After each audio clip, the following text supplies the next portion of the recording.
বাইকাররা যে ভুলটি করে নতুন বাইক পারচেজ করার পর, আমরা অনেকেই জানি না নতুন বাইক কেনার পরে কি কি করণীয়। সো এই ভিডিওটি তাদের জন্য খুব বেশি হেল্পফুল হবে।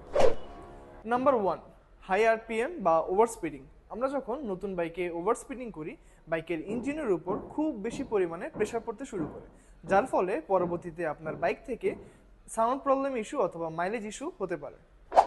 নাম্বার 2, সময় অনুযায়ী ইঞ্জিন অয়েল চেঞ্জ না করা। ব্রেকিং পিরিয়ড চলাকালীন আপনার বাইকে সময় মতো ইঞ্জিন অয়েল ড্রেন না দিলে বাইক থেকে ব্যাড সাউন্ড ইস্যু এবং ইঞ্জিন হিটিং ইস্যু শুরু হতে পারে। Number 3, local fuel. আমরা অনেকেই জেনে অথবা না জেনে বাইকে লোকাল ফুয়েল ইউজ করে থাকি। লোকাল ফুয়েল ইউজ করার কারণে আপনার বাইকের mileage problem, fuel sensor issue, এমনকি আপনার বাইকের উপর ওভারঅল পারফরমেন্সে কিন্তু এফেক্ট পড়া শুরু হতে পারে। নাম্বার 4, সময় মতো ফ্রি সার্ভিসগুলো না নেওয়া। নতুন বাইকে ক্লিনিং, অ্যাডজাস্টমেন্ট এবং গ্রিজিং খুব বেশি গুরুত্বপূর্ণ, তাই এই বেসিকগুলো না করলে আপনার বাইকের পারফরমেন্সের উপর ওভারঅল ডাউনফল হতে শুরু করে।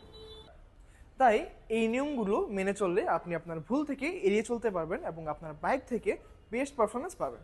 তাই আজকের মতো এখানে শেষ করছি, দেখা হবে অন্য একটা ভিডিওতে। Thank you.